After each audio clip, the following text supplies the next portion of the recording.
All right. It is indeed a very, very good morning to you. Thank you so much for joining us this edition of The Tackle. It is the 22nd of November 2022, tarehe 22 mwezi wa 11 mwaka 2022. It's how many days to Christmas? Almost less than 30 days. Okay, yes. Thereabouts. It's Christmas again. Merry Christmas in advance. Labda siku ya tutakuwa na bundles.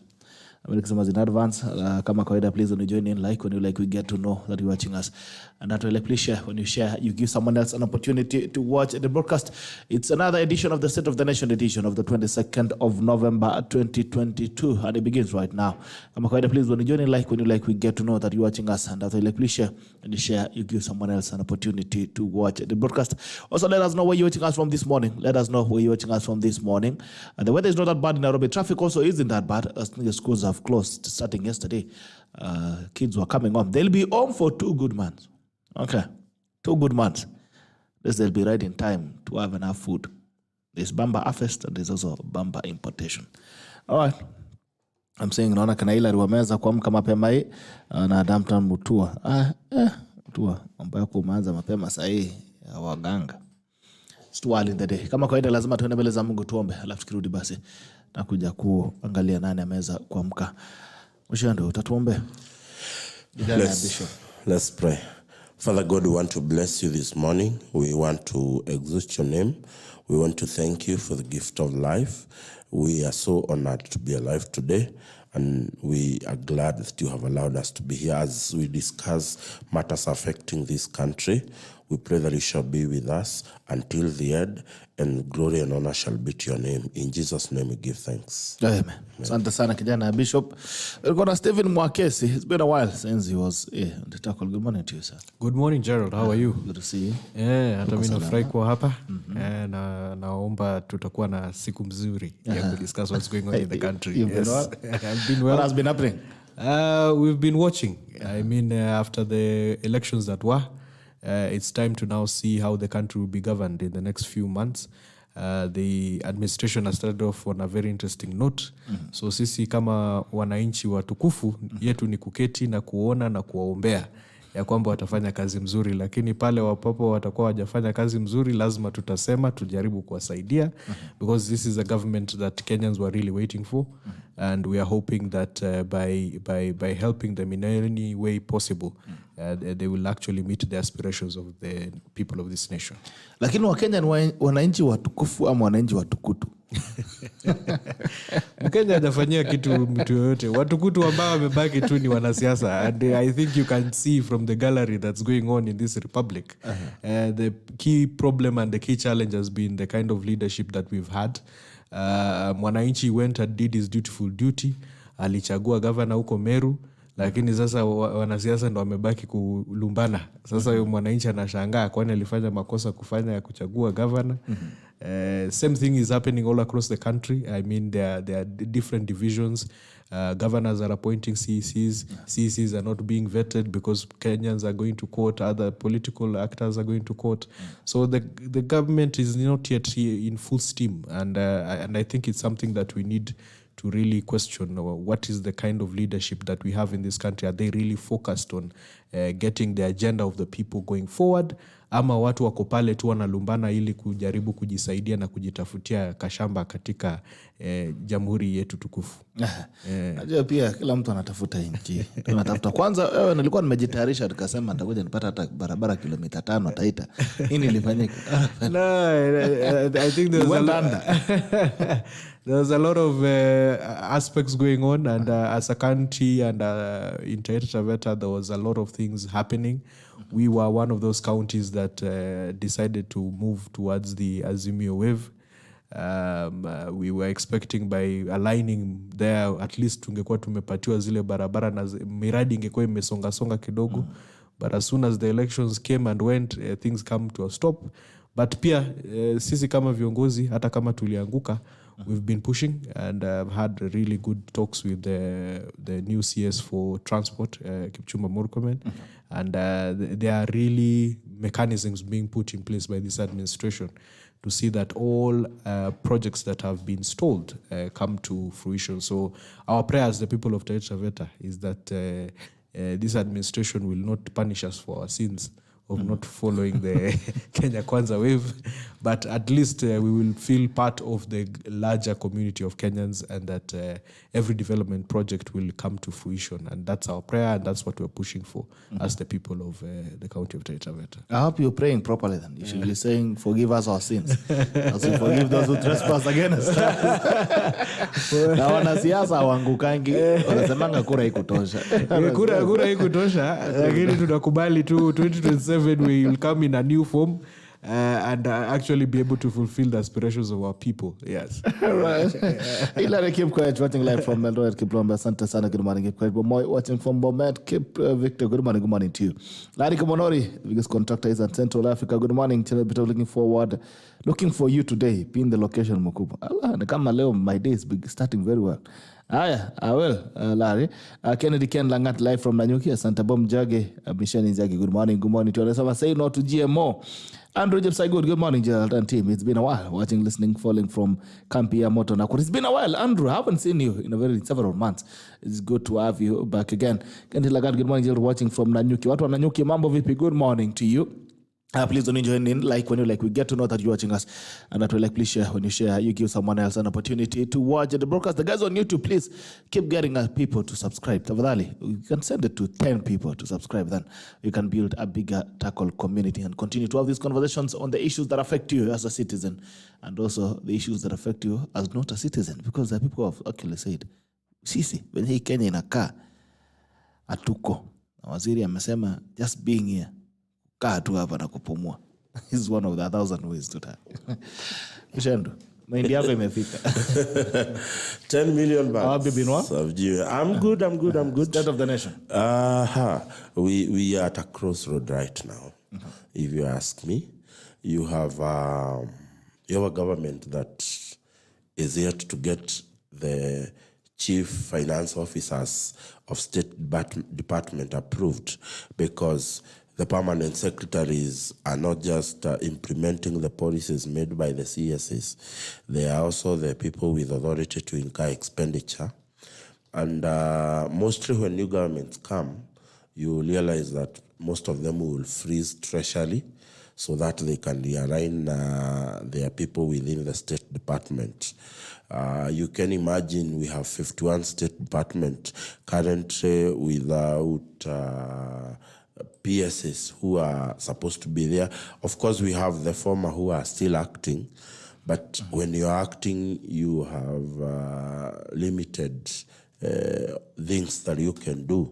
And we just praying that as much as there are issues to do with constitutionalities in the composition of those nominated, let LSK stop behaving like a civil society group, because that is exactly what Law Society of Kenya is doing. If you ask me, you remember after the grilling interview process of those who are interested in the permanent secretary jobs were done, His Excellency the President ultimately nominated 51 of them to the various State Department, and went ahead to send the names to the National Assembly for the purposes of approval processes. And in fact, that process had already started. Then you ask yourself, was LSK living in Kenya when the president was doing all this? Because they are going to court came saw it after the names were already absorbed by the clerk of the National Assembly, and the clerk having gone forth to actually gazette the interviewing time and processes for the PSs. And as a matter of fact, some had already been grilled. So it looks to me like this issue was an afterthought for the LSK, because you not tell me going to court has a process. Because I'm not a lawyer, but I have filed a number of cases at Milimani. Some of them I filed them under the certificate of urgency. I don't even need a lawyer to draft sometimes I will draft that particular affidavit myself and have someone stamp it for me who is an advocate of the High Court. So it is not really about the time and processes that particular thing would take. So LSK comes after to try and make a name out of, make a mess that would put them in the mix. And that's my feeling, with all honesty. And I'm hoping that we will get an interpretation of the law from the High Court. And that has slowed government, because High Court has already said that they will address the matter of jurisdiction first on November 29th. That tells you there is likelihood we are going to the holiday seasons without government being properly formed. That does not only affect the appointing authority, it affects how work is done in the country. And I think this is the opportune time that those who are seeking for civil unrest, because I would say it's kind of a civil unrest, when you see a civil society going to court to stop CDF, I find that to be very selfish, if you ask me. I've always insisted, yes, that the CDF must be free of the member of parliament. But Bitok, you would agree with me that one of the best funds that has always gone to every constituency despite the political temperatures is the Constituency Development Fund. Regardless of whether you are in Kenya Kwanza or you are in Azimio, that Constituency Development Fund is an entitlement of the citizen and the constituents of those particular constituencies. And therefore, today, Bitok, my brother will tell you, we are not elected.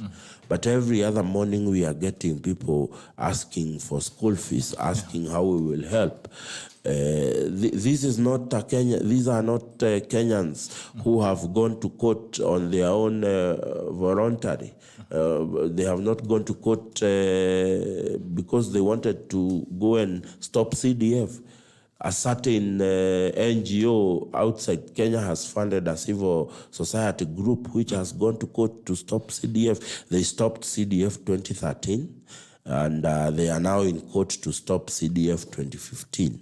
So what I am saying is this, as much as it's about constitution, it is about the rule of law, it is about gender balance, it is about regional balance, it's about ethnic balance. Bottom line, Bitok, is that we must look and see, is what we are doing helping Kenyans?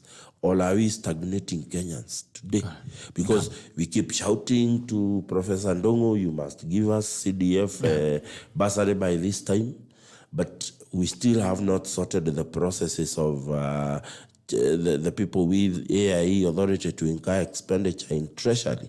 So I think for me is that currently we are having problem all over. We have seen, yesterday I have seen the majority whip has filed, of Meru County Assembly has filed a motion to impeach the governor. We will go there. We saw unataka kumaliza show kama ijaanza. Bana, unajua kama kuna upuzi tuite upuzi. Ile upuzi ingine iko imeenda pale Bungoma, where the former immediate speaker of the Senate, what do you call him? Naitwa nani? Governor wa Bungoma. Lusaka.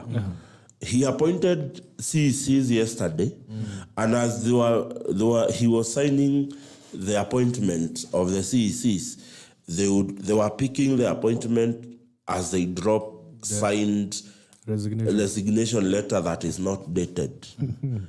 That is madness, and that is the height of nonsense that this country is being subjected to, Bitok, because there is an employment act that governs employment in this country.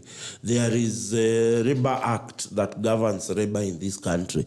How do you appoint someone and then demand of him to give you undated signed resignation letter? It is like telling him, I am holding you by your breath. If you don't do what I do, I'm going to take the breath out of you. I mean, this is a Kenya Kwanza governor doing that. And I am an underman supporter of Kenya Kwanza. But to Governor Rusaka, that shenanigan, I have seen it in Kitale with the no-nonsense. Yes, I saw him saying as much on record. This is the utmost nonsense. And we must call those who protect the liberals in this country to come to the protection. Because then we must as well classify working for county government as the other way to die, as Moses Kuria has said. Now you've said that you don't mind adding more. But anyway, MWAKESI, picking up on the issues of legal, even before you go, I can see there's something that is burning up. Yeah. But even before we go there, the issues of the court cases that we are having, the PSs are still in the galleys. They've not come out. LSK has gone to court. The court has stopped their vetting. Nairobi County also doesn't have CECs.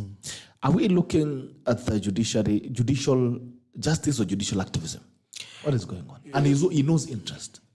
You know, Gerald, when I look at this matter, I'm also torn because as a citizen, there's something that had been going on for the longest time, last 10, 15, 20 years, or where there was a lot of one-tone decision-making that was not in line with our constitutional ideals as espoused under Constitution 2010. Now, we've been trying slowly to rectify some of these ills in terms of how we nominate people, how we appoint people. Remember, we are coming from an administration that woke up one day and decided to set up what is called CAS, put them in office. Nobody was consulted. No Kenyan was asked whether this is a good office to put in charge. But suddenly we had a number of people acting in very powerful offices. So this is the backstory that we are coming from. We had an administration that was completely defying court orders, had no regard to what are the procedures which are laid out in law. So much of this hangover is what I see that is playing about as we are going on. And one of the first things that His Excellency the President William Ruto did was to have a session, both with the judiciary and also the Law Society of Kenya. And he told them that he expects that the rule of law will trump everything else in this republic, that the constitutionalism will be upheld, and those are the tenets that he wishes his administration to be known for. So then when you look at that, then it behooves the current government and the current administration and the current elected leaders to use every possible mechanism to consult the constitution, consult legal advisors before making the executive decisions.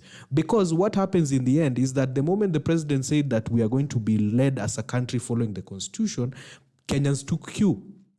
And so I don't blame any Kenyan who has gone to court challenging the CAS procedure right now. I don't blame Kenyans who go to court and challenging the list of 51 PSs that was submitted, stating that, almost half of them are from only 2 tribes and there are no people with disabilities.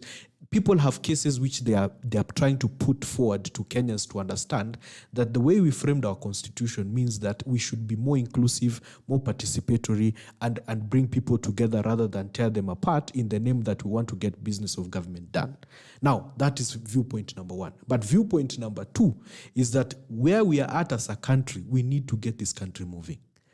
The challenge of these court cases where they are being allowed to permeate without necessarily allowing some of these procedures to go on, even with the potential of carrying out a remedy in the end, is that it slows down government business. So we have governors who are running counties and they are the only people who are being allowed to authority to incur expenditure, which should also be delegated to the chief officers. So governors are running counties without chief officers. The current administration of His Excellency the President is running an administration with principal secretaries who are from the previous administration, and yet he has selected his team and they are unable to do anything. Cabinet secretaries are seated there. They are not able to really take the bold decisions that require somebody to take accountability because they are only authorized officers. The accounting officers have not come into office still. However, I do not believe that there is a lacuna. The way the constitution is framed is that should you wish to proceed with your business as an executive, you can be able to carry out your business. Nothing prevents the current PSs who are still there to still continue authorizing expenditures for government. So it means this can still go on unless you really suspect that the people who are with you there are out to sabotage you, which I do not believe they can be able to do since they're on their way out.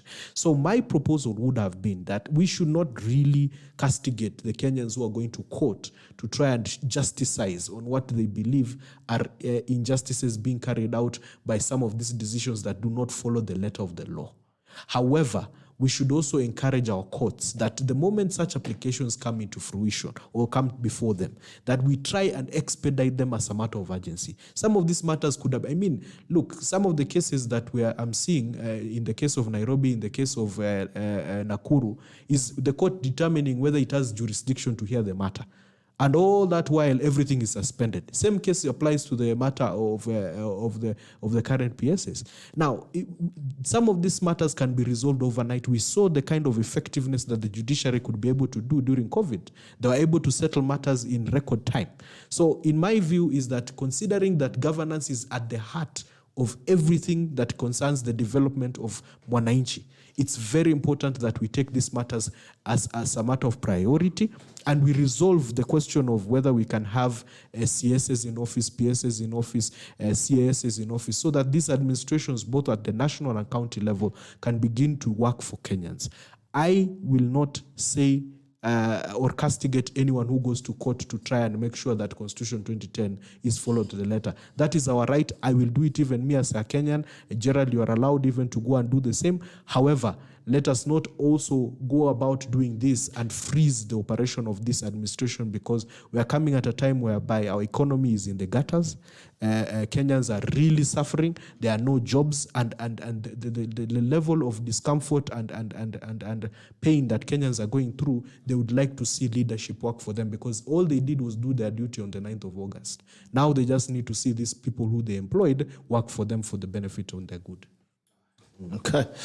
All right, getting in quickly before you come back to money matters, going into the politics of the day. Now, Meru County has decided it doesn't want its governor tena na ndugu yetu aitwa nani? First man. One man guitar. So now a petition for impeachment has been filed, and it's interestingly, I think all the MCAs have signed. I think I've seen the document this morning. People of Meru, they don't have, don't forget about their story. These guys don't have, they only have the governor. The CECs, they refuse. These are the guys that refuse the CECs. So what is remaining is she is working with advisors that also are rejected as CECs. Now, watu wa Meru, siku gani watasikia kama wako na county? What do you think is going on?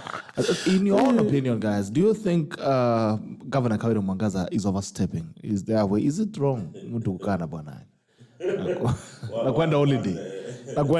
There's a friend of mine who said the other day that the problem in Meru is the guitar. Alisema shida ya Meru ni guitar. Anyway, I find that guy, number one, I think the husband to Kawira Mwangaza is suffering from an inferior complex of some kind, if you ask me, because we have about eight women governors. And for whatever reason, all of them are married. Have you had any other first gentleman bringing issues like the one the husband to Kawira Mwangaza has done? I'll give you a classic example of staying off your wife's business. Is Kamotho Waiganjo. From the day Waiguru became governor, and she is a second-term governor, you know a little of Kamotho Waiganjo. You will only see him appear on national functions, actually, holidays and what have you. He has run the art of staying clear of the business that his wife has been given by the people of Kirinyaga. This guy wants to sit on cabinet meetings. He's not a cabinet member. This guy wants to every other day ride on the official vehicle of the governor. He's not as much. And those issues of your spouse are taken care of in the County Government Act. You are provided with a vehicle, you are provided with an office. But this guy wants to he does not want, he must learn to take 2 steps back and allow his wife to shine. I mean, you don't have to want to be part of the picture, because what he's doing, he's creating more problems for Kawira Mwangaza. But what is the problem with shining together? Let me you can tell shine you, with your wife. Major, one of the things I knew... No.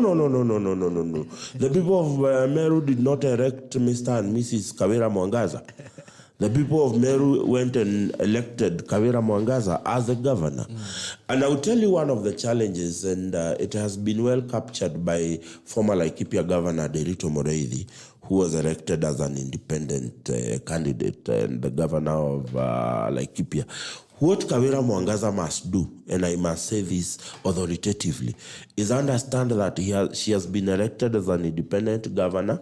She does not have the command of the assembly, because a certain party is the majority leader, a certain party is the minority leader, and yet the governor is not part of those two parties, both the minority and the majority. So what do you do?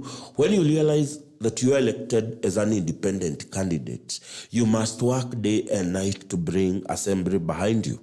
But what has Kawira Mwangaza done? She has decided to antagonize the assembly. She has decided that she is going to take the war to the ground. Today, Kawira Mwangaza is spending every day, Monday to Sunday, going to the wards of those ward reps, trying to fight him. How long, as a governor, are you going to sustain a war, noting that those ward reps, whether they will not be elected in 2027, they will remain the ward reps for the 5 years. And if as a governor at 3 months old in office, you have decided to take the war to the doorsteps of those MCAs, they will also impeach you in the assembly, because it is within the parameters of law that gives them the authority to impeach you. So as a governor, you cannot sustain fighting elected MCAs for 5 years. So what do you do? For the benefit of the people of Meru, it is important for you to come to the table. I have seen a few Meru leaders trying to do a mediation between the governor and the MCAs. But the governor is also suffering from inferior complex, because every time there is organized a meeting to bring them together, the governor quickly runs to the press secretary to release a press statement saying she has organized.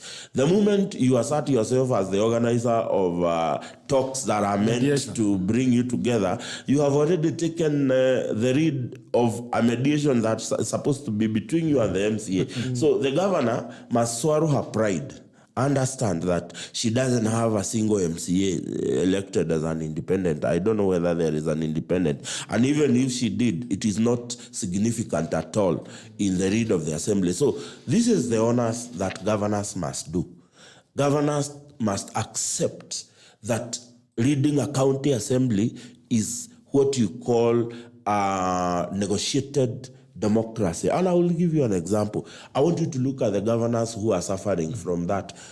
Susan Keheka of Nakuru, the assembly has refused the names. She was in the Senate. In the Senate, she was not responsible to anybody. She was not responsible to the National Assembly. Nobody was responsible to question what if she wakes up and decides to go to the TV, she will go. If she decides to go to the Senate, she will go. She has now been elected a governor. For you to get your cabinet, the MCAs have to approve that cabinet. So you must be able to sit down and negotiate with the MCAs. Same case is happening in my county in Kiambu. The assembly has refused. 2 weeks ago, they refused the cabinet nominees of the Honorable Kimani Matangi. Na ni watukutu kwanza vibaya sana usicheze na wao. Walikataa and they adjourned the house. They refused. And the next motion was to adjourn the house.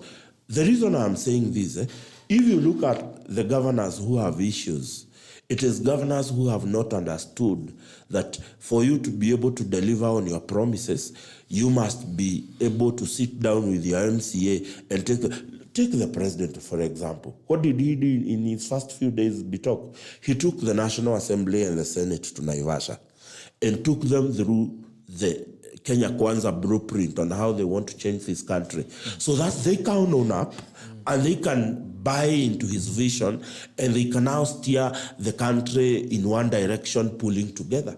That is what the governors. I'll give kudos to the governor of Nairobi, Sakaja. His first business was taking the MCAs, all the MCAs of Nairobi to Mombasa and sit down with them. He is doing meetings with them. And please, governors must understand that both him and the MCAs are elected. The difference is that the governor has wider scope, but MCAs, despite being a ward rep, he has been elected by the people. You must accord them the respect that they deserve, but also the MCAs must also not make demands that are off the hook. So basically, this is the problem we are having. And that is my question, even before I go to MWAKESI. The question is, for Meru County, for instance, because I think the MCAs are going wrong somehow. They have moved around their wards, they have moved around the county, they have conversed, they have had a conversation, and they have decided that the problems for the people of Meru is a guitar and the husband to a governor. I mean, there are no bigger problems in Meru County. No, I'll tell you. No Kenyan went to the ballot to come and be treated to such shenanigans. I'll tell you for a fact. I never went to the ballot to elect a governor in Kiambu so that I am treated to the shenanigans between the altercations between the MCAs and the governor. I went to the ballot because I need my gravel roads done in my ward. I need water to do irrigation, which is a devolved function to the county government. I need my street lights working, utility bills done. I went to the ballot for particular reasons that I want to better my life. I want an opportunity to be able to push my life to the next level. Nobody went to the ballot to be treated to these shenanigans. But I'll tell you, as much as I know MCAs can be a piece of work, as a governor, it is your responsibility as a governor to actually be the bigger person in this conversation. And the speaker and the MCAs cannot be talking at the Meru County Assembly steps, throwing words at you. And immediately they are done that, 25 minutes later, you are on the steps of the governor's office throwing words at a MCA.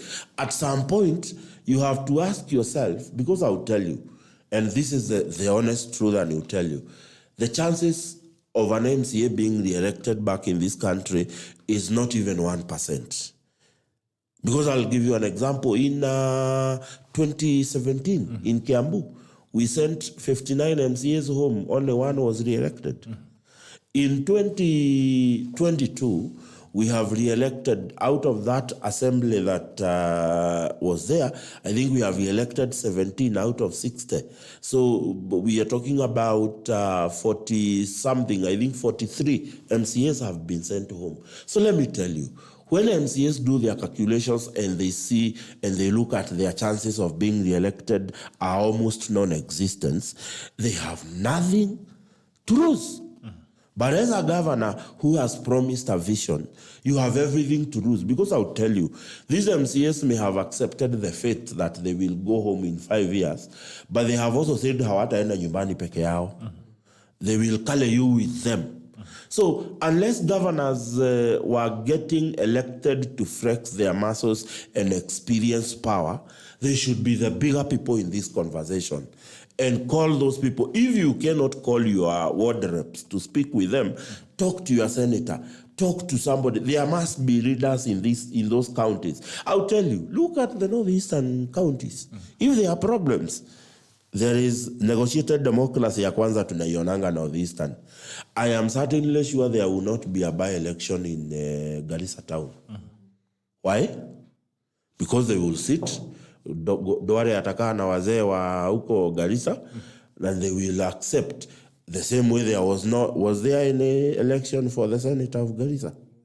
There wasn't. So I'm saying in every county, kwanza hii Meru ujue bwana, hii ni county ya Jurinjeke.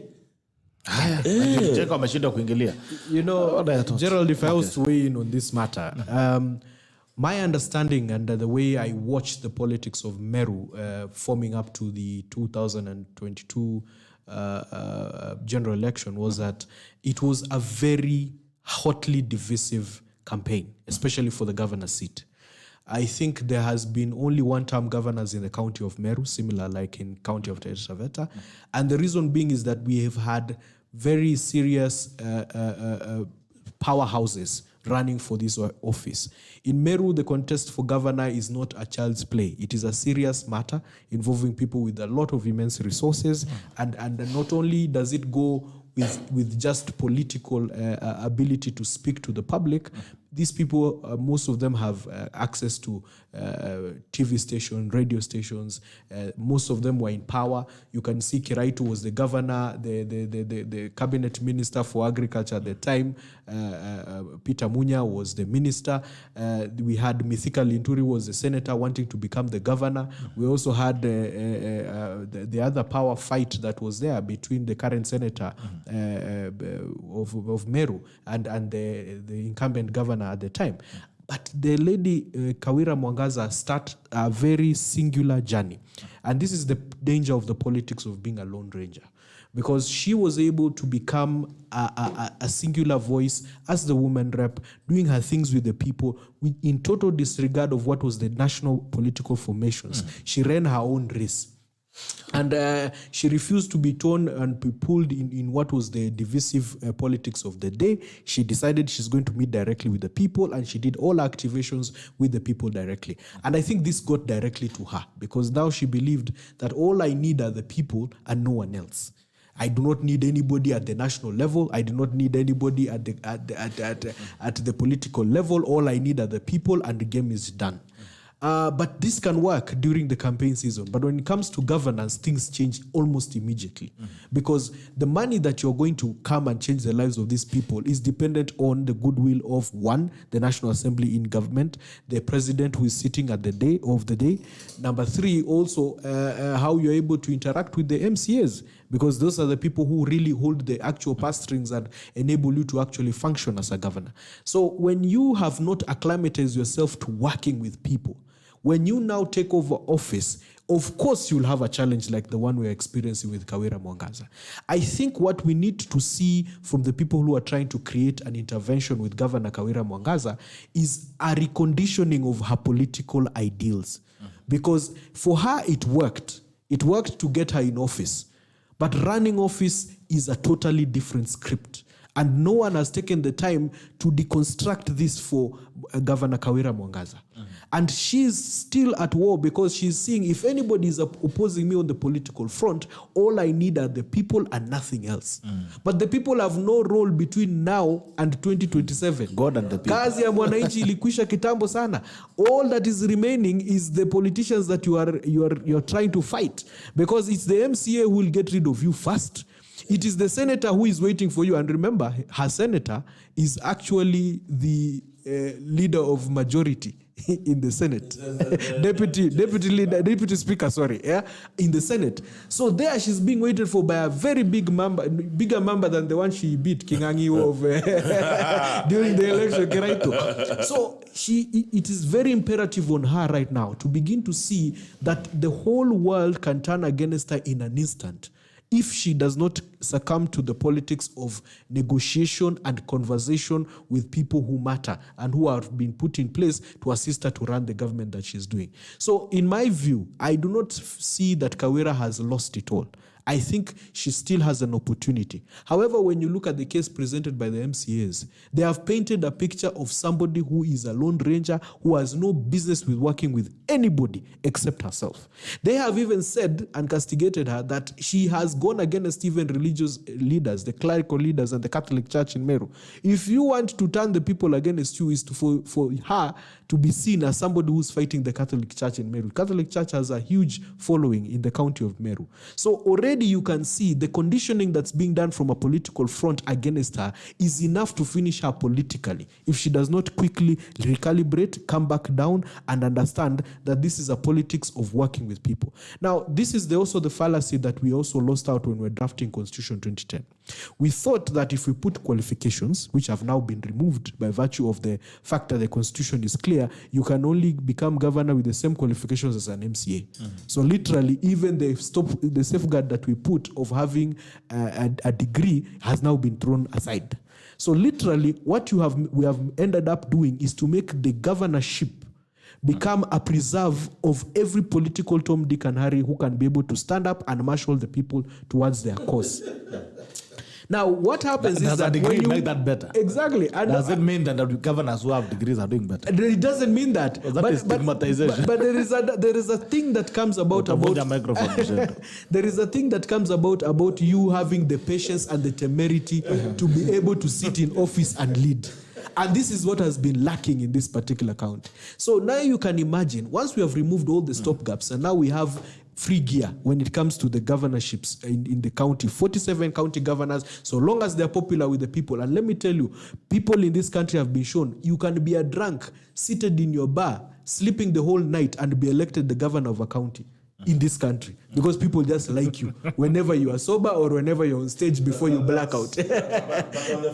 But let me just complete this one, because I think it's important that we say this. When I look at it and I look at the way we are right now, the first true measure of a popular leader or governor elected in this country, we are getting it from Kawira Mwangaza. However, it is imperative, even as we come to that phase whereby your popularity is enough to get you to be elected, it's important that governors now sit and understand the issue of governance and the executive power given under the Constitution to manage a county and the billions that are involved means that you need to start working with people. It is not enough to be just popular. You need to have the patience, the soberness to sit down, engage, and find common solutions to solving the problems. If Kawira Mwangaza can reacclimatize herself again in that way. That's why I'm not bothered with the issue of the husband. Those are very small matters in my view. I think so long as she has understood the weight of the office that she has and understanding that before she makes any decisions, she has to consult the County Public Service Board, she has to consult her ministers, she has to consult XYZ before she actually makes any decision, she will be wiser and better than she was before. But now it's the fact that she has not taken the time to pause and seek counsel. This is the reason why we are going in this way. Now, my proposal is so simple. Instead of sending a fellow governor, Anne Waiguru, to go and try and resolve this issue, Kawira Mwangaza is a bishop. The only way you solve this is to send Mama, Rachel Ruto, and her fellow bishops. And they go and there and into and the second lady. And the second lady. They sit with the three ladies when they sit together with a battalion of fierce prayer warriors. This matter can be finished.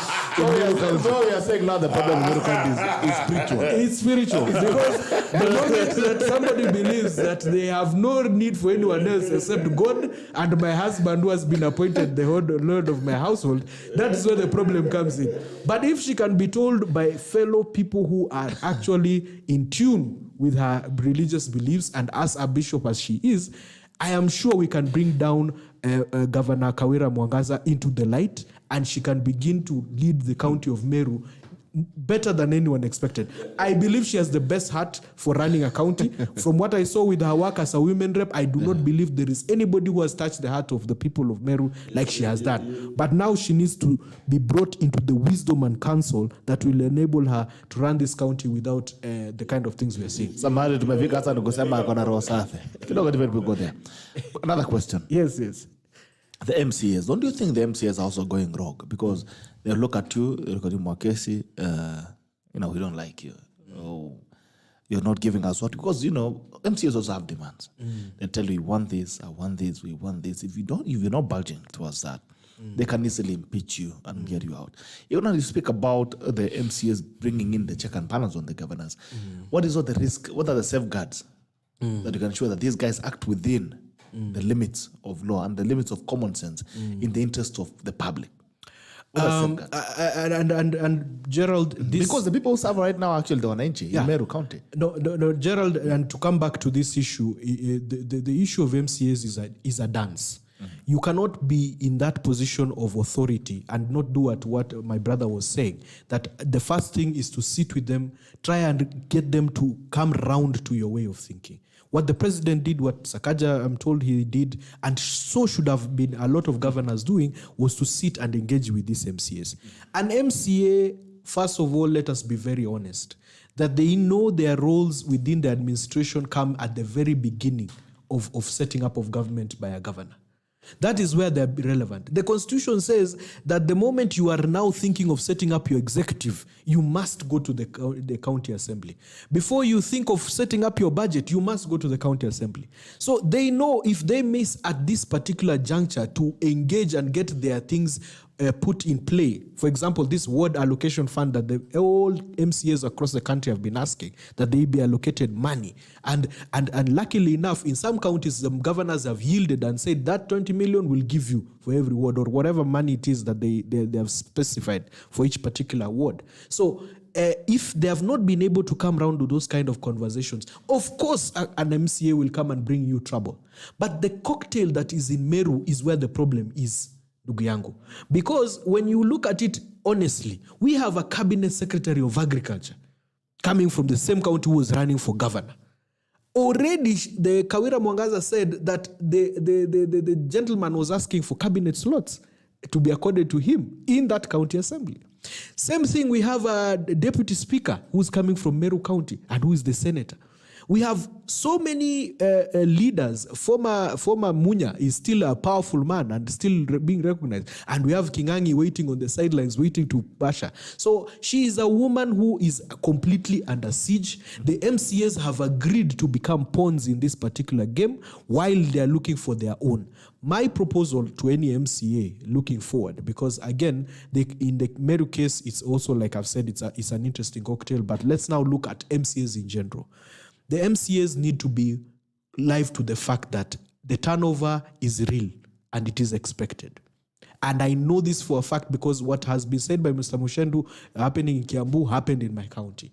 The moment the people notice that you have put your stomach before everything else, the people are very clear in their minds what they're going to do. They're going to get rid of you. What we should do as a country is that we should find a mechanism of getting these MCAs put into a certain box where they understand where their roles and responsibility lie.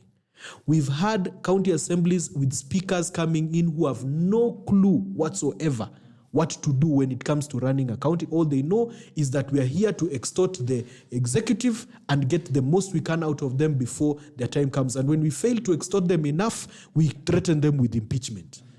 And that has been the cycle that we have created for this country. However, I believe we should, as a country, look for a stiffer mechanism of impeaching governors, number one, so that the threshold is not as weak as the way we have been seeing it happen before.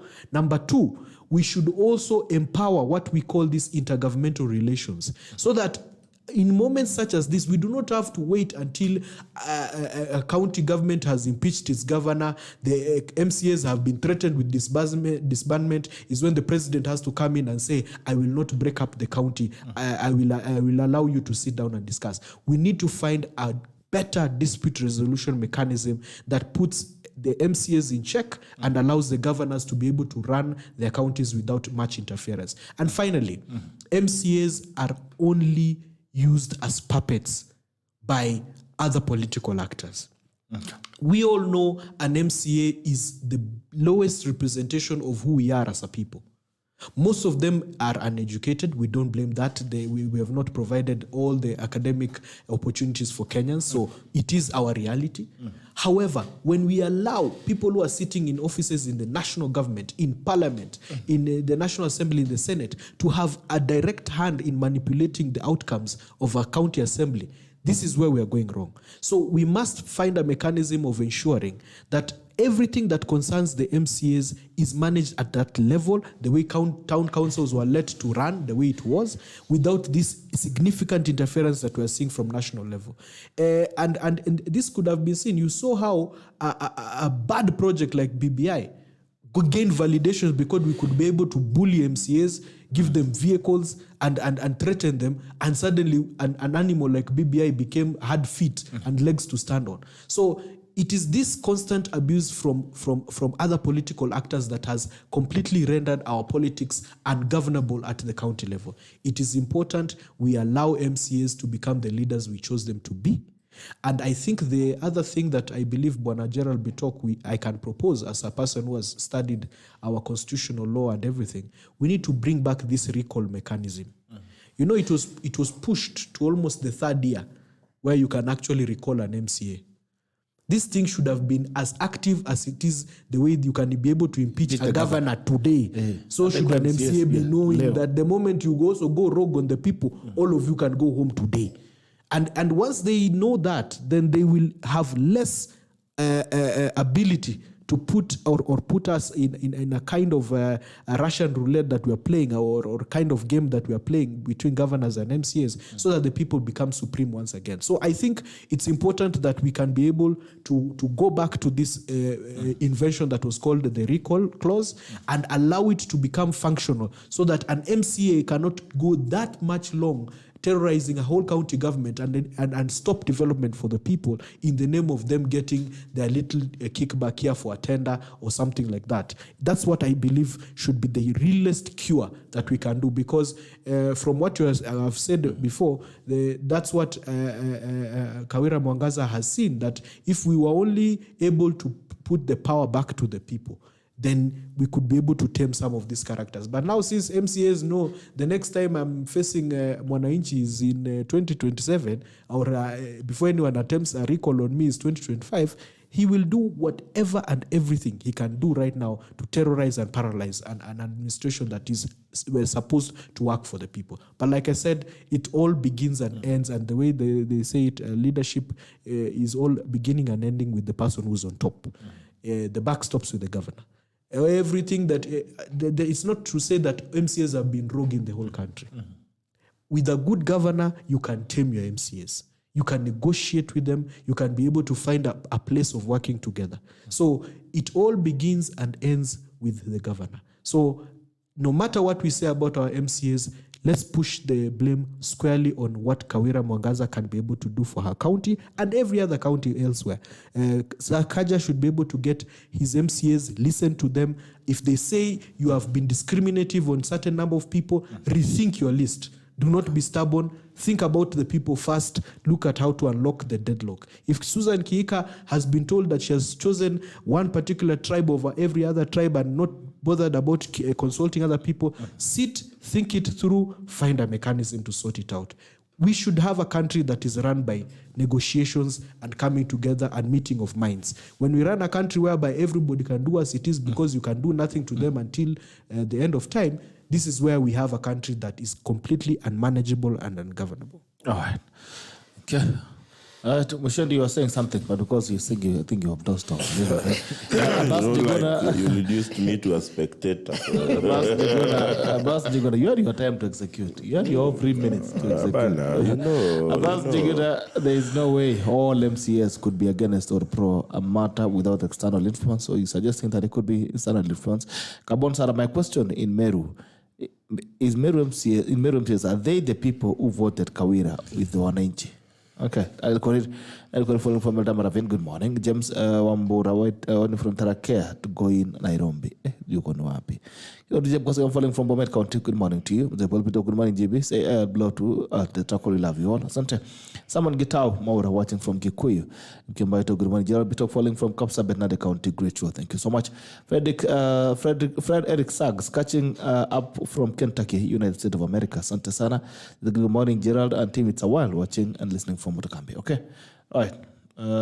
There's a comment here from Mr. Uye.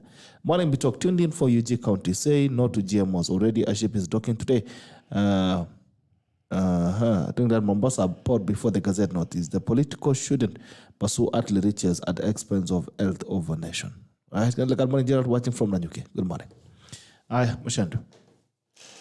Well, I think we have said as much in that debate, but bottom line is that we are already, quite a number of counties are already in contravention of the County Government Act of 2012. because if you read the Article 42 and Article 43 of the County Government of 2012, Article 42 says the title there is County Executive to remain in office after election.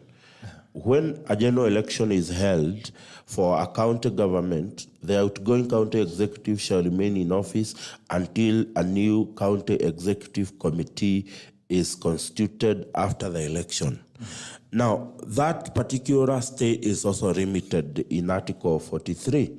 That Article 42(2), it is saying the constitution of a new executive committee after an election under subsection 1 shall be finalized within 21 days of the swearing in of the members of the county assembly. From the day every county sworn in their members of the county assembly, within 21 days they should have already finished with the business of setting up the county executive. Already we are operating against the law with quite a number of counties, starting with my county, Kiambu. Look at, I'll give you an example of a governor who understands the mandate, the governor of Murang'a, Irungu Kang'ata. Irungu Kang'ata, his county executive was sworn in long time ago. He's already at work and working. The first business he did was sat down with MCAs, took his list to Akamukonji first before bringing it officially to the floor of the House. He took the list to Kamukonji and brought those people to the MCAs of Murang'a so that the MCAs of Murang'a can understand what kind of people are we getting to be proposed as CECs. And they listened to them. They agreed with the governor. The moment the governor brought that substantive motion to the county assembly for the passing of the CEC, it was unanimously agreed upon by the entire county assembly of Murang'a. And subsequently they were gazetted and sworn in. Kang'ata, look at Kang'ata, I have seen he has come, he has cleared the debt of Murang'a with KEMSA. He has started the process of making universal health care a reality in Murang'a. These are the kind of governors who understand. But I'll tell you, Bitok, the problems that were faced in the previous regimes of governors is the problems the current governors are facing right now. In the previous regime, most governors had centralized money. Not forgetting that the County Government Act brought the derogation of power from up there down to the county. We are supposed to have from the county government. You're supposed to get sub-county levels. You're supposed to get ward levels and village levels. According to the county government of 2012, you are supposed to delegate authority to the lowest unit. That is the village, something called village council, as constituted in the County Government Act. So these governors, I'll tell you, they have centralized power. I'll give you a great example of my home county in Kiambu. In the previous administration, we have chief officers who, when you read the Public Management, Finance Management Act, are conferred, the authority to incur expenditure in county department is conferred on these chief officers. They are the chief executive officers of each particular department. They hold authority to incur expenditure for those various departments. That Public Finance Management Act also confers the authority to incur expenditure on behalf of a county government to the the county executive member for finance is the person with authority to incur expenditure on behalf of the county. That means that Waziri wa Pesa wa county, he is the one who is in charge of releasing the exchequers that come to a particular county. But what has governors done? Governors have centralized money. You have chief officers in department with authority to incur expenditure, and they have gone for 3 years without signing off on any particular spending on their department. Money has been centralized to the governor, the chief officer finance, and the chief officer revenue. These are the 3 people who are who are controlling the finances in the county. And you realize that at the end of the day, when public accounts are brought in the county assembly, you will find a chief officer telling you, I have been the chief officer of roads for 2 years. I have never signed a single spending in my department. You imagine a chief officer is going to beg the chief officer finance to be able to pay people. That is why we are ending up with, Kiambu has ended up with 7 billion in pending bills, because chief officers are told, go out there, award contracts, but they have no authority to pay those they have awarded contract. They actually have to go to the governor to beg for him to pay. And this is something the national government, led by His Excellency, the Honorable William Ruto, must do. And this is a proposal I'm doing. Rather than holding department as hostage, rather than holding county assembly, I'll tell you the reason why. County assembly, the reason they are fighting with governors. Do you know county assemblies do not have an autonomous budget? They don't. They have they will put a ceiling, like for instance, Kiambu, there would be a ceiling of 1 billion to be spent by a county assembly. But that money, it will leave treasury. It will first of all come to the county consolidated account that is controlled by the chief officer finance of the county. The county assembly is at the mercy of that chief officer. So the governor tells the chief officer, watu wananiletea ujinga, hold their money. Today, most assembly, I think there are over 20 assembly, they are owing money to MCAs who went home without being paid their salary, because governors are playing an inferior complex type of politics. You throw down the money that is supposed to go to the assembly so that you are able to now control the assembly and control the narrative. That is a problem. And I think for me, we must address these issues. If we want our county assemblies to do their work independently, let us give them their autonomous budget, that when they do their budget, because even when the Auditor General is doing his report, he does the county assembly report independently. So if a county assembly has been budgeted 1 billion shillings a year, wacha hiyo pesa inatoka treasury, inakuja imeingia the central account ya county assembly, where the clerk is the person with authority, and the accounting officer and with authority to incur expenditure. That way, assembly will pay their salaries in time. They will do their oversight business in time, because money is under their control, and they can be able to control the governor. But what we did, we have county assemblies, we keep claiming they are independent. Hii drama yote unaona, wewe kataa na pesa, na sisi tunakuchezea chere. This is the problem. But if we were to give assembly their independent budget directly from exchequer, I think maybe we will be able to have an independent assembly that is able to do their job without fighting with the governor on where the money is coming from. Like right now, I can tell you, most MCAs that were sworn in about 2 months ago, they have not been paid their salaries. Most 20, 30 counties, they haven't been paid their salaries, because governors are wamekanyangia na chief officer, ati wanagoja watu kama mnataka mshahara lazima mpitishe waziri, lazima mpitishe chief officer, lazima mfanye hivi. That is the nonsense and the shenanigans we are witnessing in the county. And I will say, as a governor, if you are elected by the people of your county, you are not elected to go and flex your muscles and try to see how far and how big your powers can go and flexing. You must understand, the people elected you because they have trust, and they had trust that you will solve their problems. But most governors are entangled in the administrative business. If you ask me, any administrative issue in a county should be domiciled at the office of the county secretary. If you look at the County Government Act, I think it's Article 44, it provides the roles and the responsibilities of a county secretary. But you will find governors are now entangled in the administrative issues they have no business doing. What business does a governor have on where a sub-county administrator is posted or not posted? Which revenue officer is where or doing what? Which enforcement officer is sent where or is sent? I mean, those are responsibilities that are administrative If the chief officer in a department is not able to do those duties, or for whatever reason he requires help, he or she will go to the county executive member.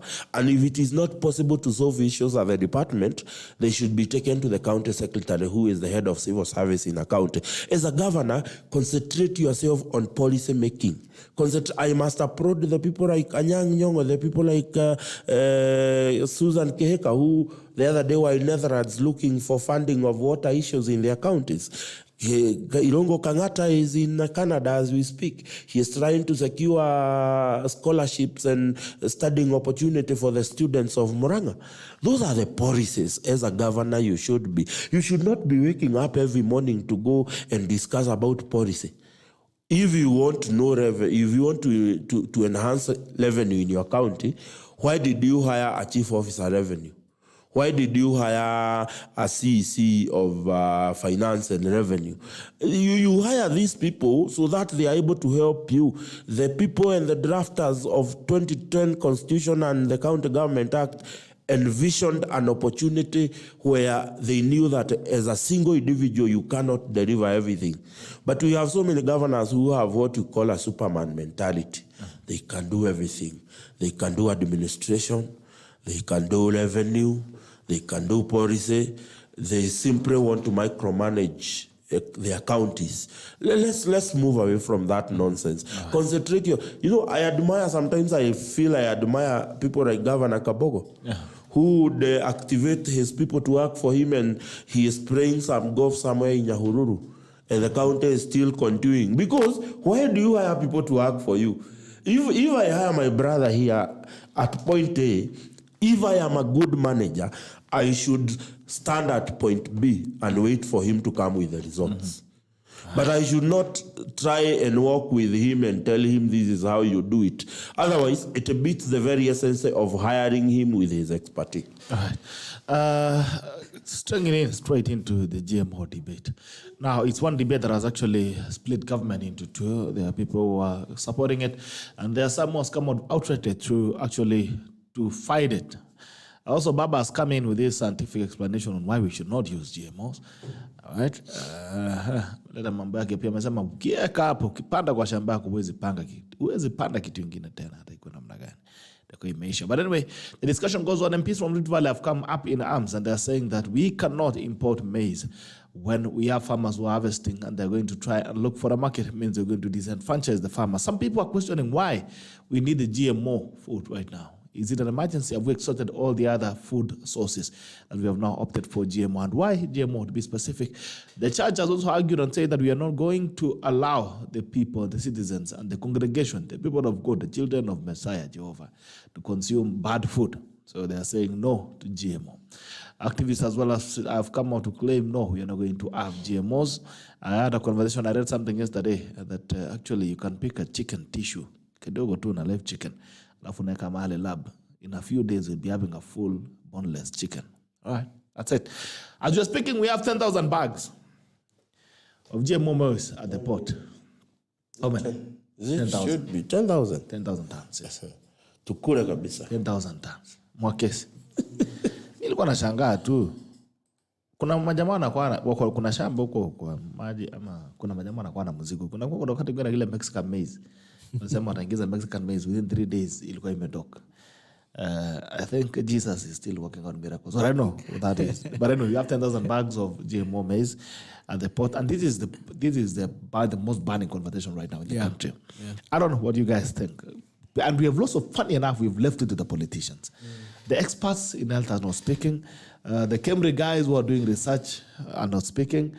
The Ministry of Agriculture, I don't know why the CS is. You mentioned about the CS. I don't know. It looks like he has delegated responsibility to the trade and industry CS, Moses Kuria, who has now become the evangelist. I don't know. What do you guys make of this debate? Gerald, on the issue of GMO, and let's look at what are we trying to cure. The main issue that we've had is an issue of food insecurity in the country. We are coming from a drought season where for 4 consecutive rain seasons, we did not have any rain coming in. Failed rains, lack of proactive measures by the government then to try and make sure that farmers are cushioned from high prices when it comes to inputs. And so we ended up having a situation whereby there was a huge gap in terms of making sure that we have good food security in the country. And so when the new administration came in, led by President William Ruto, he said that he's going to try and come up with interventions that will try and make us a lot more food secure and bring down the cost of food commodities, especially things to do with maize. And some of these interventions, we saw them. We saw him mentioning about fertilizer, 1.5 million bags, and the bags arrived, and we saw them being distributed to Kenyans. And there's a lot more that is being expected. So there was a question at the input level, but then here comes another scenario whereby we're at the point whereby we're expecting food to come into the country. Now, at the same time, Rift Valley farmers have been very clear that they are now ready to harvest. They planted their produce at a time when the cost of input was very high. And so they're expecting that whatever price that they're able to offload it at, and I think maybe they're looking at about 5,000 to 4,000 shillings per bag, they expect that government NCPB should be able to buy this from them and distribute it to the millers. But this has not been the case. Instead, we've seen that there's been an alternative push being run by a separate ministry. And here, again, is what you've rightly said. The person who should be talking to us about our current stock of grain reserve, that is the Ministry of Agriculture, they are quiet. What we've just seen was that the past 2 weeks, there have been discussions about interventions towards the drought crisis, and part of the things that have been seen as a mechanism to stopgap the lack of food in the country is to import some maize from abroad. And that means GMO and non-GMO maize being imported into the country. So here we are, and the first person to really work on actuating this, aside from the Minister for Agriculture, has been the Minister for Trade, because it is his responsibility to decide what is the quota of importation of maize are we going to be able to get, and which of it is GMO and which is non-GMO. And then that's when the whole debate of GMO came in. Now, the people who provide GMO maize are more than willing to always allow it to come into the country. Why? Because the cost is cheaper, right, as compared to traditional maize sources. And number two, they are also propagating an agenda. And I wasn't surprised that at the same time when Moses Kuria is busy talking about importation of GMO maize, one other gentleman comes in his private jet called Mr. Bill Gates, and he comes in and says he has eaten GMO all his life. And as a billionaire, he should not worry anybody, because if he's eaten GMO foods all his life, and that's what they eat in America. He has not died and is working and is doing well. And he's a billionaire. And he's a billionaire. Then it should be well for Kenyans to also accept this. Now, the tragedy of this whole conversation is that we are, as a country, have had this debate before. It is something that we have debated for many years. It was debated in the Nusu Mkeka government, whereby even there was a complete split, one person pushing for it, one other person saying no. In the end, cabinet decided we are freezing this thing. It's not coming into the country. The Uhuru administration did not do much about it. There were subcommittees about GMO importation. It came about and it fizzled out and went away. But this administration has come and said, because of the dire situation and the drought crisis, we must do everything possible to make sure our people survive this particular scourge and the food insecurity. We are bringing in GMO. Now, is there a case for having food coming in because of this drought situation? There is a case. National Drought Management Authority yesterday was talking about significant numbers, even saying that in central Kenya, there is an issue of food insecurity, that people should be concerned and they should be looking for relief food going into central Kenya in parts that were not even before being considered as being receiving relief food. So I understand where the government is coming from by saying that they want to bring in GMO. However, I side with Raila on this one singular point, that GMO and the conversation around it is not a simple conversation. It is a conversation about our health, our bodies, and what we put in. This is a conversation that Kenyans must be well informed and they should be capable of appreciating, despite the circumstances that go on. Now, by asking, as Raila has asked, that more Kenyans are schooled on what the impact of having GMO food in our economy should be from a health perspective, from a farmer perspective, because farmers are worried. Farmers are worried on two prongs. One, the first one is that these ones are harvesting. When you say you're importing 10 million bags of GMO, what do you mean about us who are ready to be able to sell this to government? Will you mean that we will not get the maize at the price that we're asking for?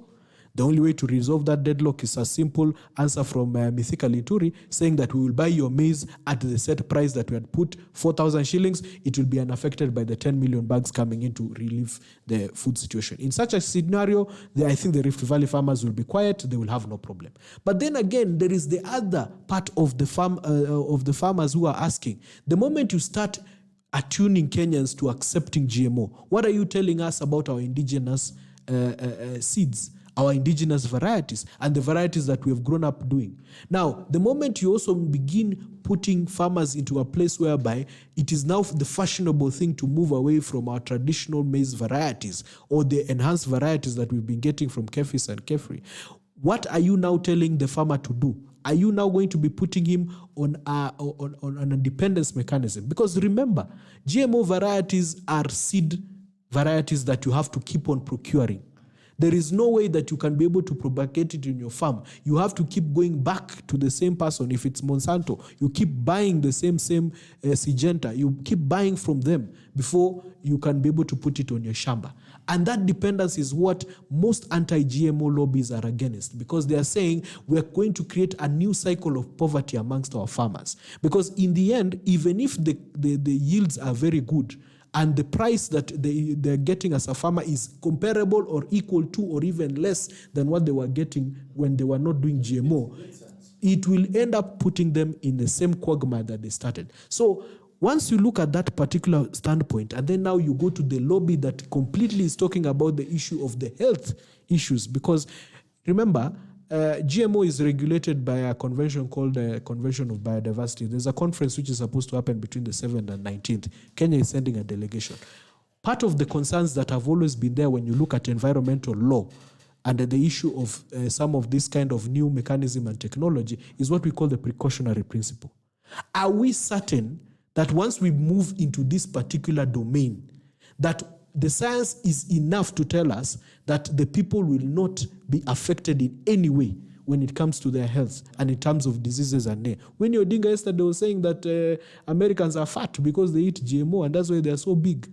Now, those are the concerns that we need to interrogate as Kenyans. Now, if the science has proven that GMO foods have no significant impact on our bodies, short-term and long-term, then we need to take the chance to school this to our people. Now, but you bringing a policy of that magnitude and you have not sat down with the people and let them understand what it is, considering the significant backlash that has been on GMO over the years and a period of time. Yeah. This is why you will see there is somebody who has gone to court already.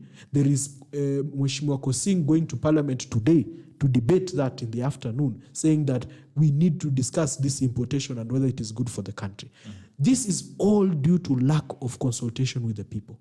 Okay. And what CS Moses Kuria did with his statement was not helping matters in any way.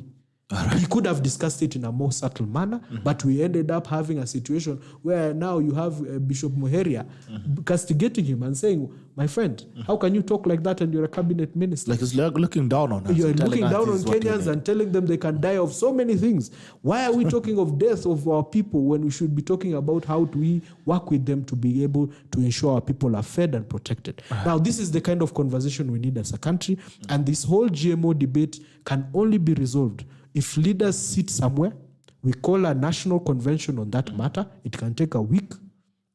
Let the experts that who have been keeping quiet because they are afraid of going against national government policy that has been espoused by no less than the president and his minister, so that they can openly tell us if this thing is good, are we at a place where we can be able to accept these things? And once as a country we agree that we can be able to let in GMOs into this republic. Let us go ahead with it and embrace it fully, and we make sure that we protect the people who will be most hampered, and that's the farmers, and ensure that our country is food secure. That's the debate we should be having as a country, not this glossing over and pushing through an agenda. Remember, and I want to caution my friends in Kenya Kwanza, remember how it was when an unpalatable policy like changing of the constitution was forced down the throat of Kenyans, what it ended up doing. Let us also not do that because we believe that we are trying to fix one crisis by creating another one and ignoring the psychology and the thinking of the people at the time on what's good for them or not. We should be embracive and discuss it as a nation and come together with a national conscience and say, this is good for us, we are okay with it, we will allow the government to ensure that anything that does not meet the international standards is kept away from us, but let's allow it because we have all agreed. But pushing it down the throat of Kenyans, that's where the problem is. The only last thing I'd like to say, and this one I'm going to say it as a matter of principle for the Honorable Raila Odinga. I've never seen him come into a topic with such feebleness. And of course, already the Kenyans on Twitter have not been playing around. The moment he said that he's against the importation, they came up with videos of him in Bunge asking that we should be able to allow this thing. I think it's important that we should not make it look like he's playing politics for the sake of playing politics. He should be able to come up with this issue, and he has been given that role by His Excellency the President to become a leader of opposition. He should execute it by making sure that he's giving Kenyans facts. He cannot come on the national scene and just say, I am not sure whether this is good or not. Last time I was being told it's okay, now I don't believe it's okay. If the government can... No. As a leader of his stature, he should come with facts to the people. He should come with categorical understanding of what he has been told by the people who know what they're talking about, and then present it to Kenyans so that we don't look like we are all fighting GMO foods for the sake of doing it or doing politics. We let us do it because we are all informed and we are out to protect the Kenyans and their health. Okay. Yeah. Mochendu, chakula bora ama bora chakula? There's a lot of myth with the GMO that I'm even afraid to make a comment on that particular matter because I'm not an authority or an expert on GMO. Okay. But majorly the problem is that there is a vagueness of some kind. I don't know. It is vague. People don't understand exactly what is GMO, and I think that is the onus of government to be able to educate the people about GMOs, because it is interesting, as you have said, we have led this conversation to politicians. Yeah. I've not seen people with authority, although I saw somebody in Twitter saying that the president has a master's in, as a PhD, is it in botany or something? So he could be better informed than we are. I've also seen people bringing issues that we are even yet to gazette the regulations, and already we have 10,000 bags docking at Mombasa. I think the government must come out. GMO is a very serious topic because it is building on our health. I have seen a number of some mainstream churches claiming that it is the cause of cancer, it is what. These are bishops who have no business commenting about science. They should only tell us how Jesus is coming back and to get born again. I think the government on that side, I agree with my brother, may have failed. It is their responsibility to come and educate Kenyans on the matters, because it is looking like it is a political flip-flop of some kind.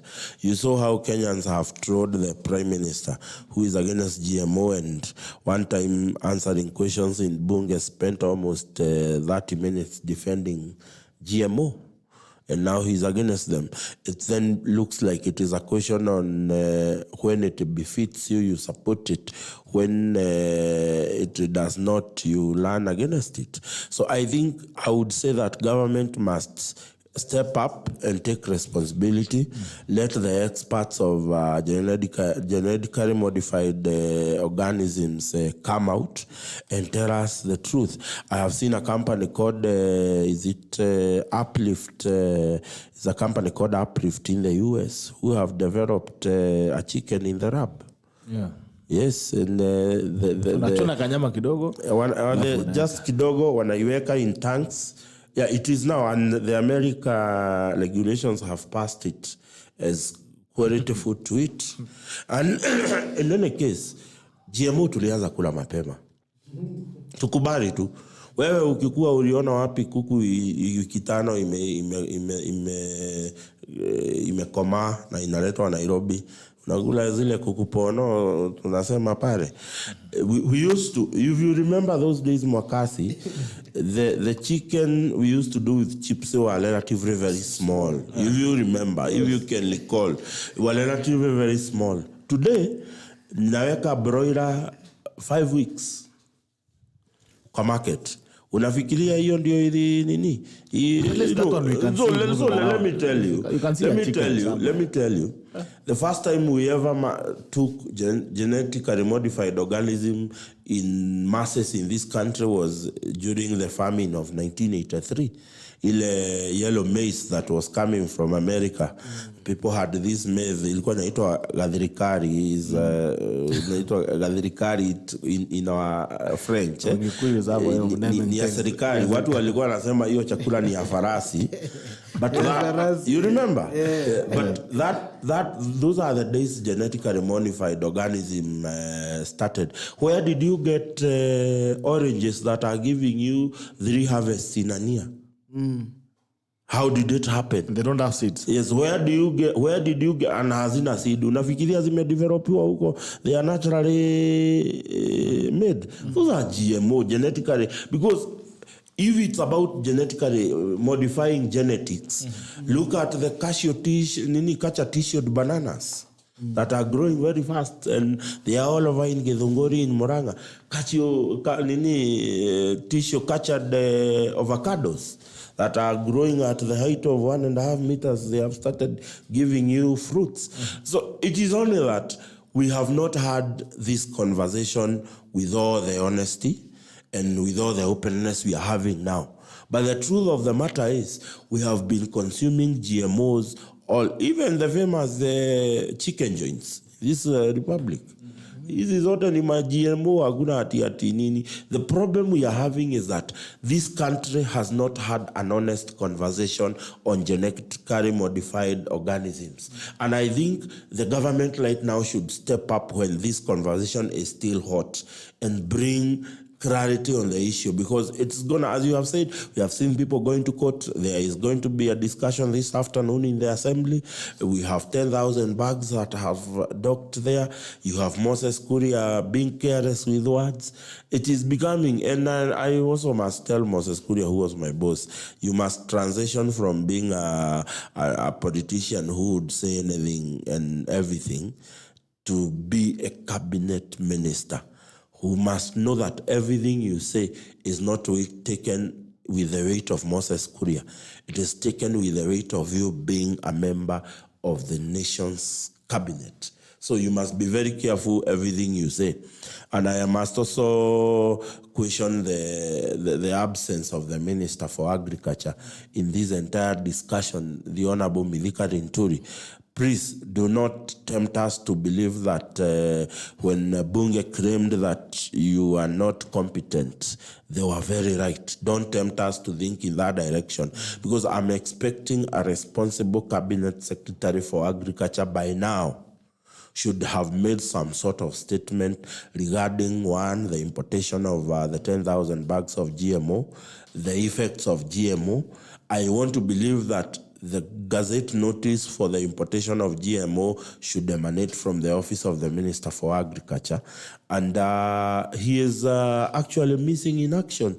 He is nowhere to be seen. Mithika Linturi, we pray that you keep aside the over 40 cases that you said you have in court, and for once offer leadership on this particular very relevant and very delicate debate. All right, as you're still there, I would like us to get very quickly into the finances. Now, according to a report from the Treasury, the government spent in excess of 10 billion during elections and in the run-up to the transition period. Now, the money was not spent on anything. It was spent on the current expenditures of the presidency, the office of the president and the office of the deputy president. Then Uhuru Kenyatta and William Ruto as deputy president. In excess, the budget was around 5 billion, so they're spending in excess of over 5 billion as well, in excess of over 50%, in excess of 5 billion. Is it 50 or 100%? In excess of 100%. So they spent an extra 5 billion within from around August until the transition period. In other news again, we had we did a story about the delegation that we sent to the COP. It's called COP what? COP 27.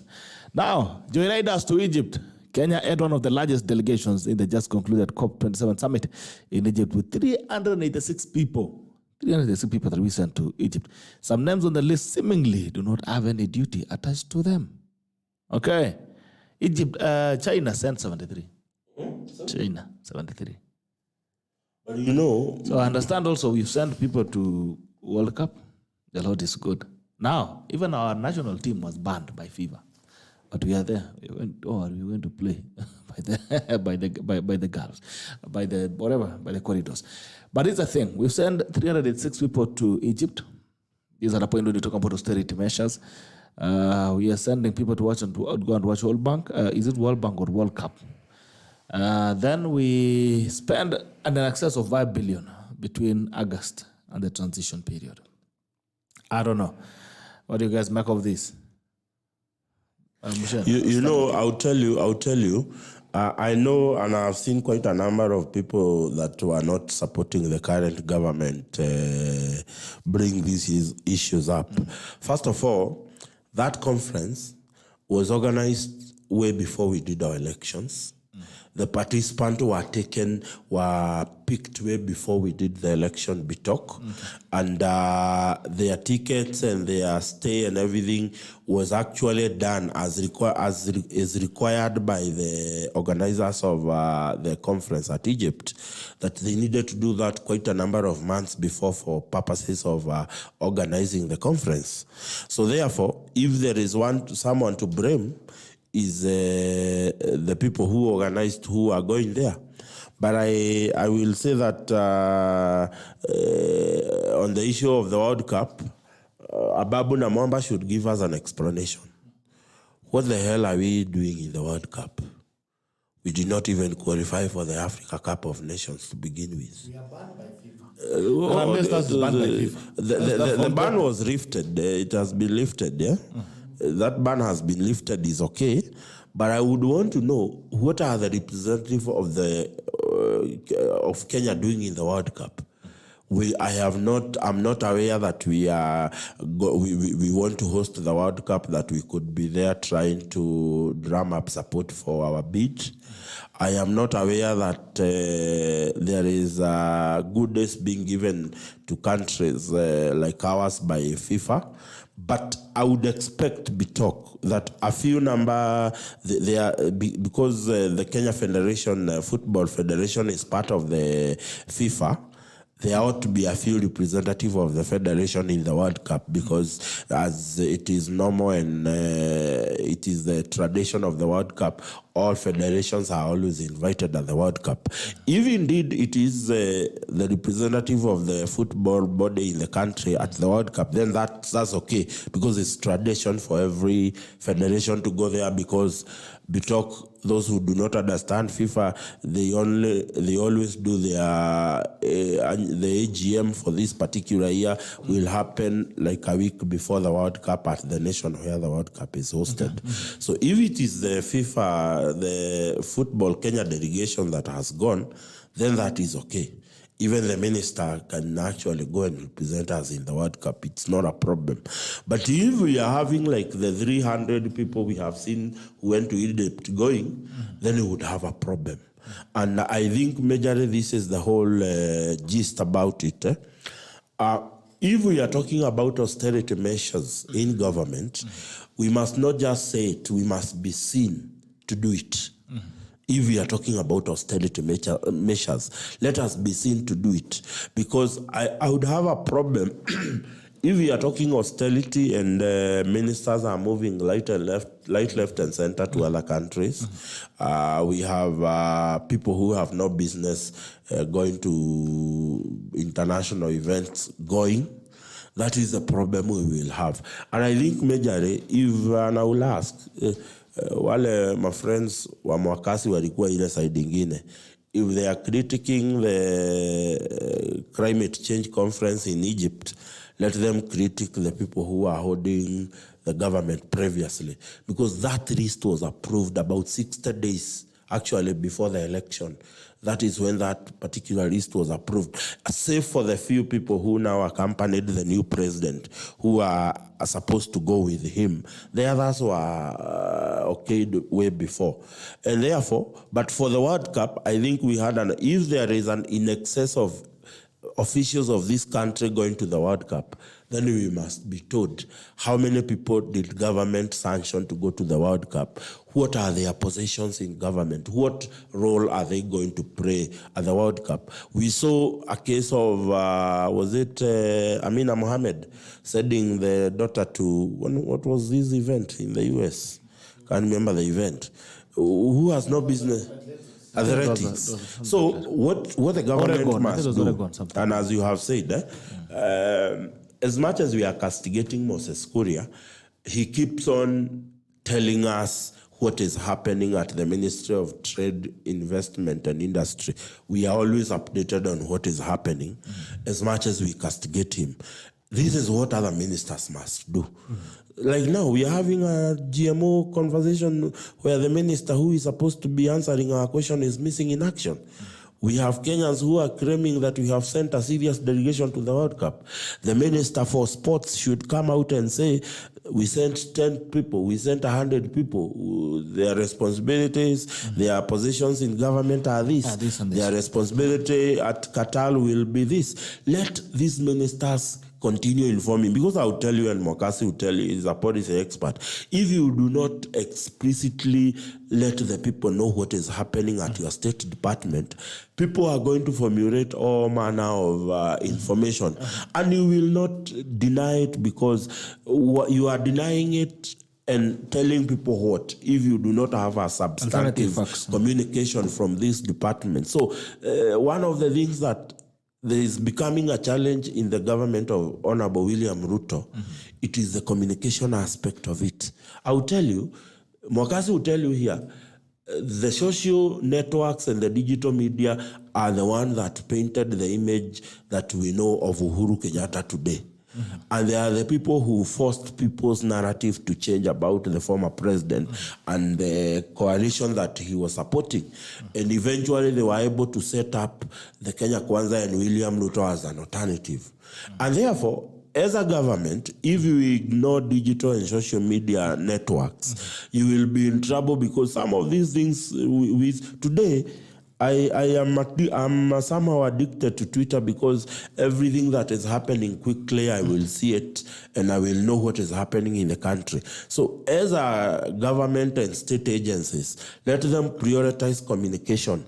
Whatever you do, like right now, we should have a statement from Mithika Rinturi on who has imported the 10,000 bags of GMO maize. What are they intended? Where are they intended to go? What was the purpose? Such communications will alienate all the negative publicity the government is getting out there. And I must say, the drivers of this government and the handlers of the who is who in this government must not alienate digital networks out of their system.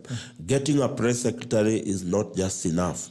Getting a head of communication in the department is not enough. Be creative. Invent offices of digital communication offices of your department. I've seen Moses Kuria has done the same, and your friend Nikita Nyambura will probably be the head of digital communication at Ministry of Industrialization and Trade and whatever. That is the kind of things we want to do. That if Bitok is saying the truth, I can quickly learn to that ministry and know what is the stand. If MWAKESI posts something that is not factual, I can say it is factual because I am holding evidence that government stand is this. Failure of having that. We are going to have all the maids being taken around. You have seen that they are saying that the school fees is going to be added. The school fees is going to reviewed upward. Have you seen an official communication from the Minister of Education? No. People are peddling that entire discussion all over. How do we know? You have seen people posting a report on CBC.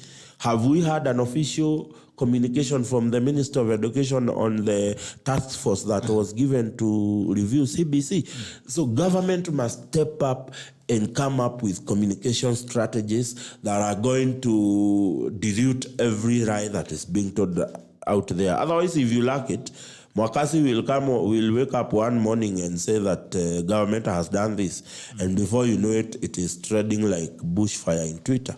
All right.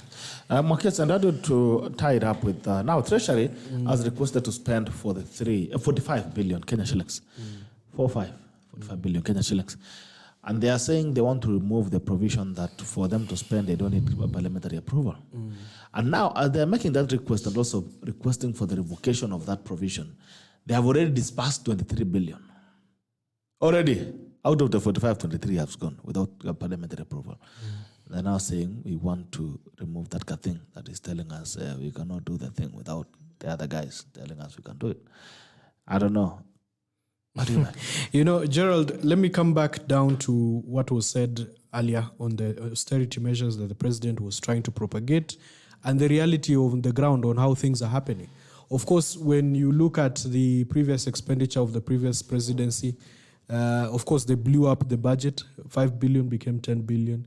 I think unless you're a visitor in Jerusalem, we all know what was going on during that previous presidency. That government was being used to prop up certain particular persons.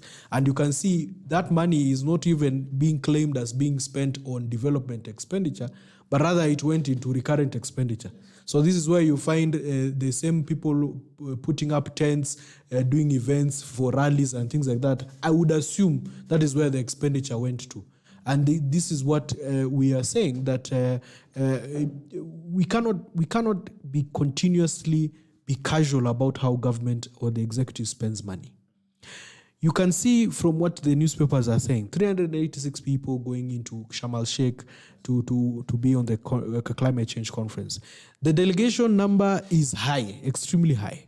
And in as much as climate change is a cross-cutting issue, it does not mean that the number of bodies that you present at such a conference means that your position is being listened to much better than anything else. The negotiator in any one of these conferences is usually one. And in the case of UNFCCC, it was Waziri Soipan Tuya.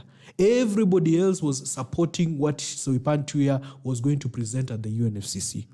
I think what we need to become is more deliberate as a country in terms of how we evaluate, how we participate in these global conferences, who goes there, and what report they bring back to the country and what benefit it urges.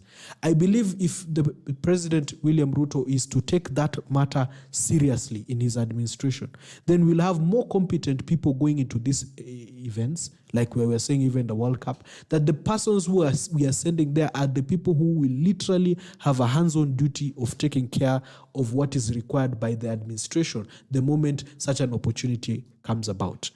But the fact that we have let this to be wantonly let loose, and we find out these things after UNFCCC itself produces the list of the participants, is when now we come to know, oh my God, 386 people spent a minimum of 100,000 per person to go there and say what on behalf of Kenyans. Now, my thinking, and I want to say it, to tie it up with the last point that you've raised, the attempt for the Treasury to be able to incur expenditure or to spend from the consolidated fund without getting approval of Parliament was there in the last Parliament, by the way. And that proposal was shot down because it was part of the things that they were trying to ask so that they can be able to carry it out without necessarily that, and together with the lifting of the budget ceiling so that they can be able to, the debt ceiling, so that they can be able to incur debt without necessarily having to refer to Bunge, but they can come later and report. Now, when we are left with nothing that checks the executive, when it's executing its mandate and how it expends its money, the person who will suffer will always be mwananchi. Remember, the Auditor General comes as a mortician. He's not there at the point whereby the money is being spent. So all she can come and tell us is, at this previous administration, these people chewed this much money. And you are this much poor. It's a post-mortem. Nothing more that we can be able to do. So I believe it's important and it's imperative right now that with this administration, and I remember this was a problem that was there in the previous administration, whereby when we talked of state capture, actually the biggest culprit was Parliament, because Parliament was captured completely. It had no power to oversight and be able to put government in check and make sure that some of these things are controlled. It is important right now that the presidency, first of all, creates a mechanisms whereby all the officers who are working for the executive are conscious about how much money is being spent. Number two, Parliament takes an active role in ensuring that we take care how much money is being spent at any given time, so that we don't have the kind of losses that we are seeing. And let us not take away the power from Parliament to be able to check the National Treasury.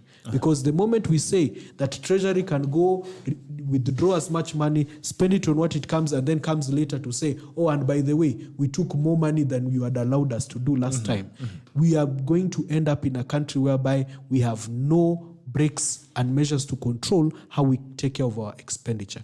And this is what led us into the kind of hole that we are in right now. Nobody was telling the president no at the time when he went on a borrowing spree. And because of it, we are in so much debt, we are even wondering how we are going to climb out of this hole. It's important that the executive is put in check, the executive practices self-control and self-discipline, so that we can be able to see that the few coins that we have in this country are used for what is rightfully meant to be used for the benefit of our people and the nation of Kenya.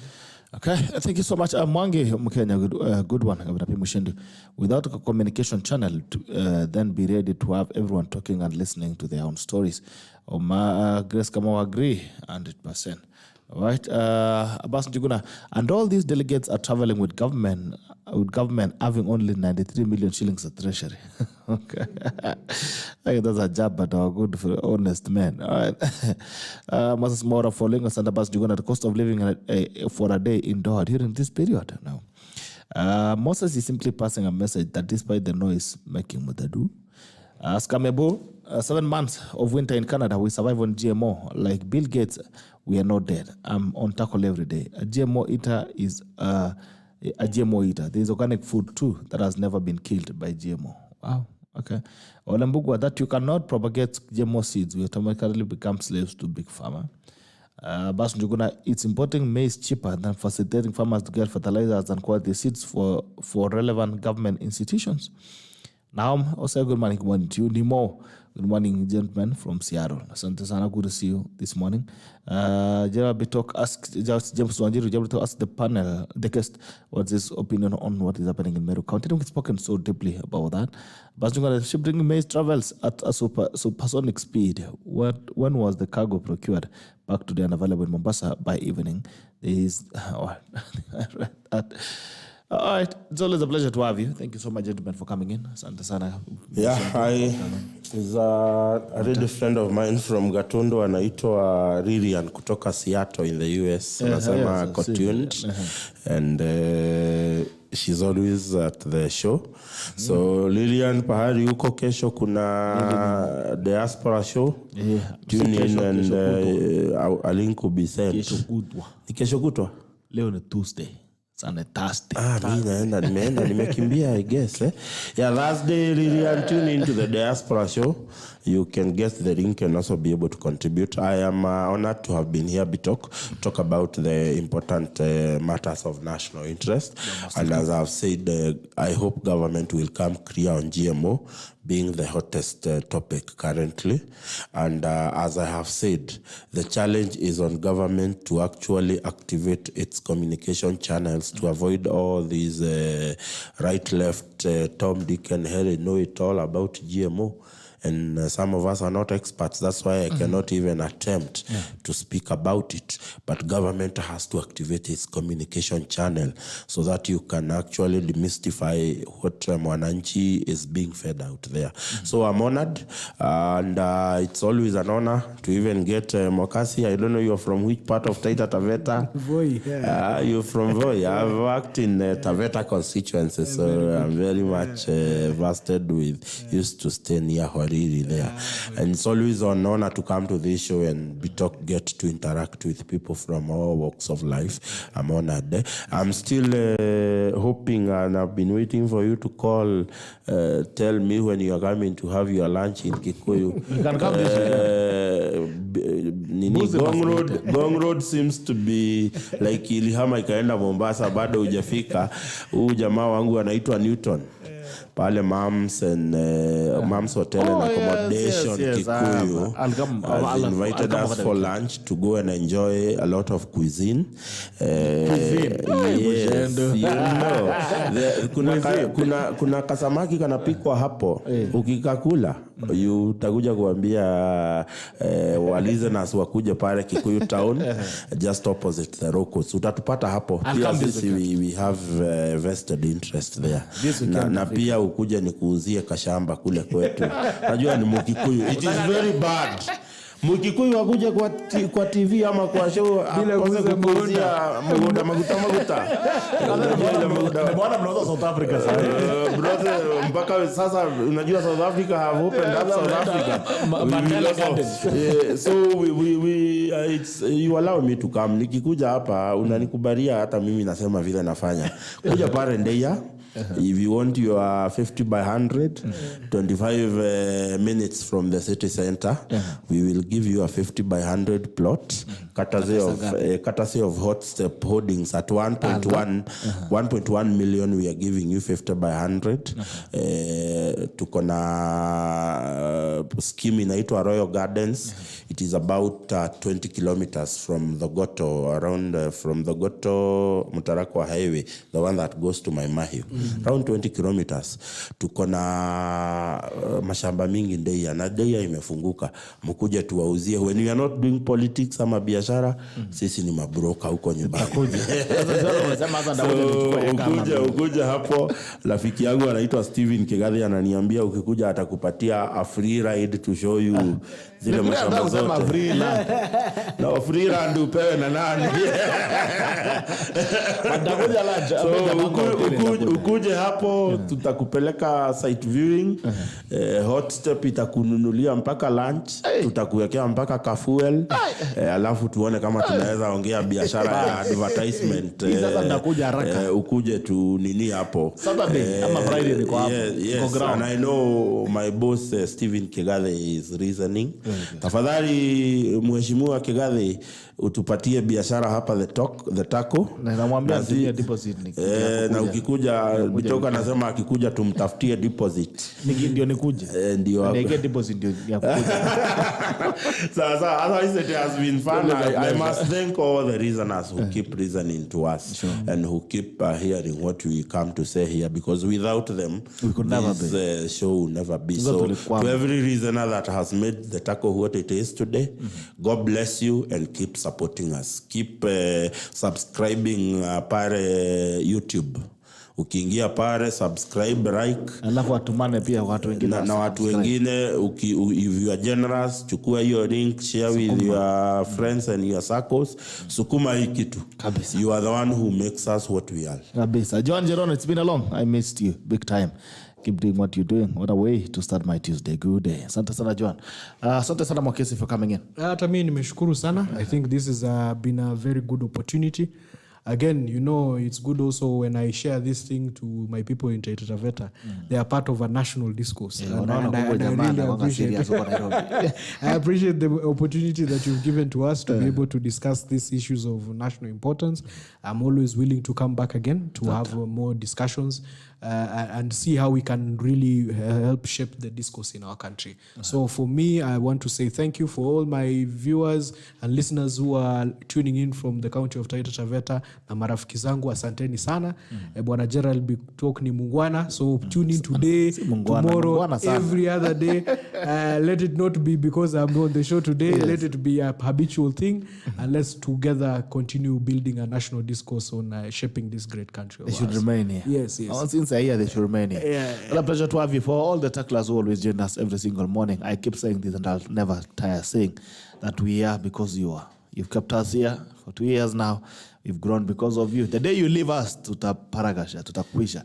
You're still here because you've been here. So you can also remember that you can, if you can see this every single morning, then also your next client can see it. If you want to advertise with us, you can talk to us directly. Alafu tunaweza kupanga haraka upesi. Haraka mbio sana. Tunakupanga alafu mambo inakuwa shwari zaidi. Hasa Ndeya, tumealikwa Ndeya mara mingi. Malikwa Kikuyu mara mingi. Kama uko karibu hapo, tuanane hii weekend. I'll be moving around there. Ndaanza saizi kula dawa ya deworming because I have almost 6 invitations. Confirm that you will come there when? This weekend. Okay. I'll talk to you. We agree on the specific It's been 2 years. Nitakuja. Watu wandaye, I promise you that this weekend niko ground. Na ukuje Voi pia.